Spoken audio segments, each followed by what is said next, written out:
Le courage d'Osho. Je viens encore de passer donc du coup 5 heures d'affilée, ou peut-être 6 à lire ce livre.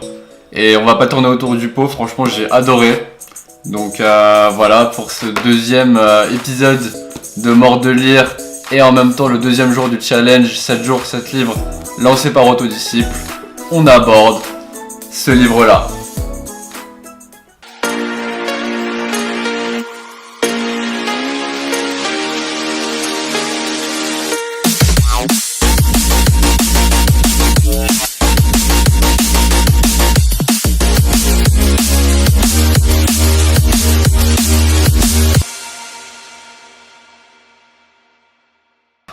Dans l'épisode précédent où j'ai présenté le livre Think Like a Freak, donc c'est celui avec la miniature avec le caca, juste au cas où, je disais qu'il y avait quelque chose que je retrouvais pas dans le livre et que j'aime bien en général, c'est quand les concepts sont un peu plus généraux, farfelus et quand ils essaient vraiment d'aller très très profond dans la spiritualité et comment ils évoquent quelque chose de plus grand à l'intérieur de moi. Je sais pas si ça fait vraiment sens, mais bon, c'est comme ça que ça sort. Et autant dire tout de suite que c'est quelque chose que j'ai trouvé très vite dans le courage de Osho. Donc je connaissais pas Osho, et du coup c'est un enseignant spirituel du XXe siècle. Je suis en train de lire là, cette petite quatrième de couverture. Je n'ai toujours pas fait de fiche, c'est toujours en live comme ça me vient. Et du coup ça part forcément tout de suite beaucoup plus dans une optique de présenter des concepts qui touchent justement à ce sur quoi les sages travaillent, c'est-à-dire comment atteindre un état de paix spirituelle intérieure, etc. tout au long de leur vie, donc de sagesse en fait tout simplement. Et à ma grande surprise, enfin pas vraiment parce que j'ai vu que c'était de plus en plus fréquent de voir des sages s'exprimer comme ça, mais ce livre n'est pas du tout, c'est pas comme un livre qu'on pourrait qualifier de, c'est pas un de ces livres encore une fois qui récède qui parle de grands concepts, etc. un peu vaguement. Le livre, des fois, il y a des pages où c'est vraiment, il y a une certaine, pas très grande, mais une certaine vulgarité. Donc par là je dis des insultes, etc. Pas la qualité de l'enseignement, je trouve, est vraiment intéressante. Et donc du coup c'est très abordable et ça fait pas du tout livre avec plein de grands concepts, etc. dont on saurait pas trop comment les appliquer après, où on se dit ouais sur le papier c'est bien, mais en même temps qu'est-ce que j'en fais ? Là, il y a beaucoup de concepts qui sont abordés, tels que du coup la mort, dont il parle beaucoup dans ce livre-là, l'amour, qui est en gros un des remèdes les plus importants d'après Osho à la peur, et plein de donc la peur, etc. Plein de concepts comme ça dont on se pose plein de questions tous les jours sur pourquoi c'est dans notre vie, comment est-ce qu'on peut arranger les choses, etc. Et je trouve que c'est abordé d'une très belle manière au final. On en ressort un petit peu, j'en suis ressorti un petit peu. Waouh, au final la vie, quoi qu'il arrive, c'est très compliqué et je pense que c'est la personne qui pourra dire qu'elle a compris toute la vie. Je sais pas si elle existe ou si elle a déjà existé.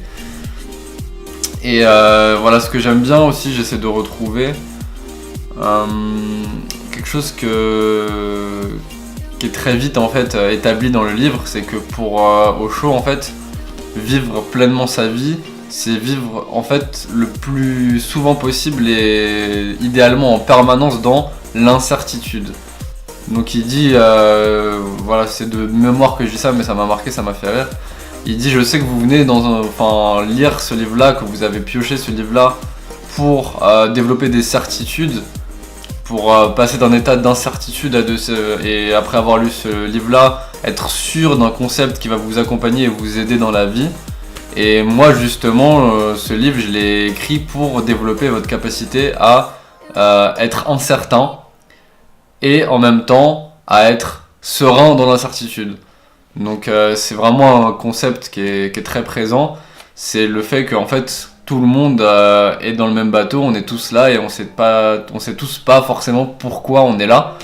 Et on est tous dans cette quête un petit peu de prendre des croyances, enfin, c'est vraiment d'acquérir le plus de certitude possible pour au final être dans notre tête serein, se dire bon bah si je fais comme ça se passera comme ça, donc ça enlève un degré d'incertitude qui nous rassure. Et en gros Osho il dit que c'est vraiment pas la bonne manière de vivre, au contraire c'est une manière plus rapide et plus simple de mourir, donc d'être mort vivant. Et justement que pour lui le fait de vraiment vivre, c'est le fait de se lancer dans l'incertitude la plus totale et d'essayer de se dépêtrer à chaque fois. Et c'est comme ça qu'on croit, c'est dans le danger en fait que l'on croit et que l'on croit d'une croissance, hein, genre qu'on évolue. Et du coup c'est comme ça qu'il dit qu'il faudrait vivre sa vie. Il y a un autre concept aussi dont il parle énormément, c'est l'amour. Donc il dit que en gros ce qui nous empêche de vivre complètement notre vie, c'est notre incapacité à se mettre dans l'incertitude, dans un état d'incertitude, donc d'affronter des situations auxquelles on n'a pas l'habitude jour après jour. Et en même temps, du coup, qu'est-ce qui nous empêche de faire ça? C'est la peur, parce que l'incertitude, c'est forcément la peur. Et du coup, le remède à la peur, selon lui, ce serait tout simplement l'amour. Et en fait, à partir du moment où on ressent un état d'amour envers son prochain, envers soi-même, ça annihile la peur et en fait, c'est vraiment le remède. C'est-à-dire que c'est pas... pour... La peur, elle sera toujours là. Et si on veut l'éliminer, le pire qu'on peut faire, au contraire, c'est de la réfréner. Il faut l'accepter et ensuite la remplacer par l'amour. Donc si c'est pas beau tout ça. Et voilà, ça c'est vraiment les concepts principaux que j'ai retenus et que j'ai beaucoup aimé lire. Donc la joie de vivre dangereusement et le courage de l'amour, c'est le 2 noms de chapitre. Ensuite il y a quand le nouveau frappe à votre porte, ouvrez-la. Donc c'est pareil, c'est opportunité, c'est ne pas hésiter en fait à, même si une opportunité nous paraît indécente par rapport à ce qu'on connaît, ce qu'on sait faire, ou ce qu'on pense qu'on sait faire, et surtout ce qu'on pense qu'on connaît, il faut sauter dans le grand bain quoi qu'il arrive, et ensuite à partir de ce moment-là se dépêtrer des situations. Il y en a un autre aussi qui s'appelle du coup quitter la foule, et c'est pareil, il y a une grande tendance à se dire que si on est dans la foule, si on suit la majorité, forcément on aura beaucoup plus de chances d'avoir raison, de mieux comprendre la vie, parce qu'on est énormément à penser comme ça, alors pourquoi est-ce qu'on aurait tort? Et au contraire, en fait, le but, d'après Osho, de la vie, c'est de découvrir et de transcender sa personne, et justement de glorifier son indépendance.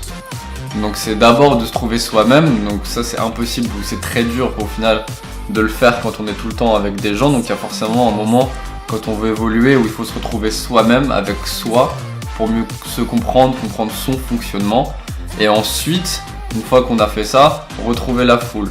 Il y a 2 pièges à ça, c'est ceux qui cherchent trop à justement s'isoler et qui peuvent des fois passer leur vie à le faire. Et il parle du fait que c'est notamment les gens de l'Est, des pays d'Asie, etc., en Orient, en Inde par exemple, qui justement passent leur vie en fait dans cet état d'isolation, de méditation, parce que la culture leur impose en fait de ne pas succomber à tout ce qui est désir sexuel, désir même matériel, etc. Et du coup il y a une croyance comme quoi en fait il faut, parce que quand on y est exposé, on est tous des êtres humains, on a forcément envie d'y aller, d'avoir, de posséder, de tomber en fait dans ces pièges entre guillemets. Et du coup vu que c'est considéré comme ça, comme des pièges en Orient, leur raisonnement ça a été du coup de s'isoler et de se dire bon on va méditer, on va faire des choses, moi je vais rester tout seul dans ma vie, etc. Tu sais, les moines, tout ça. Et du coup ils passent à côté de l'amour. Et justement il parle aussi dans l'Occident en fait, notre façon de chercher le bonheur, de chercher l'épanouissement, c'est l'amour. Et on s'est un petit peu perdu dans ce sens-là aussi, parce que en fait l'amour sans méditation, ça amène aussi le chaos, parce que justement on compte trop sur l'autre et on se perd soi-même. Donc à partir de ce moment-là, en fait, on entre dans des relations où on sombre, parce qu'on est de moins en moins connecté avec nous-mêmes, on fait trop confiance à l'extérieur, au jugement de l'extérieur pour nous façonner. Et justement, bah, du coup, l'amour n'existe plus. Donc c'est un amour superficiel qui nous rend dépendants des autres. Donc à partir de ce moment-là, il propose quelque chose qui est pour lui beaucoup plus lié à un épanouissement total de l'être humain, c'est une fusion des deux. Donc l'idéal, selon Osho, ce serait d'être capable d'allier la capacité à se créer un environnement dans lequel on peut se ressourcer, être tout seul avec soi-même, dans une capacité de méditation, de réflexion, etc. Donc développer son amour de soi, et en même temps utiliser cette capacité-là à justement se connaître soi-même et se concentrer sur soi, pour ensuite aller à la rencontre de l'autre et à partir de ce moment-là, libérer tout son amour.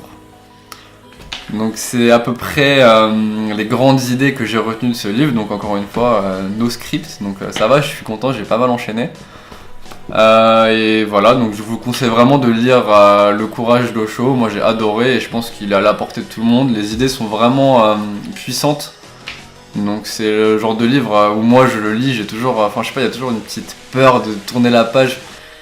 Quand on lit quelque chose d'aussi puissant que ça, où ça parle vraiment de religion, de Dieu, ça parle beaucoup de Dieu, tout ça, de concepts incertains, moi j'ai toujours cette petite boule, je me dis ça va trop loin, forcément je remets en question des choses, c'est le but en même temps, mais encore une fois c'est l'incertitude, c'est se dire vu que ça remet en cause beaucoup de croyances que j'avais, etc. Je ressens cette peur et du coup c'est marrant parce qu'en la ressentant il me dit de l'accepter. Donc voilà, donc c'est juste quelque chose à savoir, moi je le ressens comme ça. Mais sinon je le conseille vraiment à tout le monde et voilà, c'est un très bon livre, donc je suis très content d'avoir choisi cette lecture là comme deuxième livre du challenge et du coup de mon émission Mort de lire. Donc je le range là. Et du coup, j'ai fini avec ce livre-là. Donc encore une fois, n'hésitez pas dans les commentaires à me dire si vous pensez que je peux encore une fois arranger le format de la chaîne. Donc est-ce que vous aimez quand c'est comme ça en live, ou est-ce que vous voulez des points plus précis, est-ce que vous voulez des catégories, quoi que ce soit. N'hésitez pas, ayez le courage dans les commentaires, à chaque fois je vais faire une blague avec ce truc. Ayez le courage dans les commentaires de me dire exactement ce que vous pensez qui va pas et qui pourrait s'améliorer selon vous, et en fonction de ce que j'aime ou ce que j'aime pas, je piocherai. Et ensuite je vous fais des gros bisous. Oubliez pas de lâcher un like si vous avez aimé, de vous abonner, ça fait plaisir et ça fait évoluer la chaîne. Et je vous dis, je sais pas si je posterai la vidéo demain ou après-demain, j'ai pas encore décidé si je l'ai posté jour après jour ou 2 jours après, mais du coup à la prochaine vidéo pour le prochain livre que je n'ai pas encore choisi, donc ce sera la surprise. Bisous, ciao.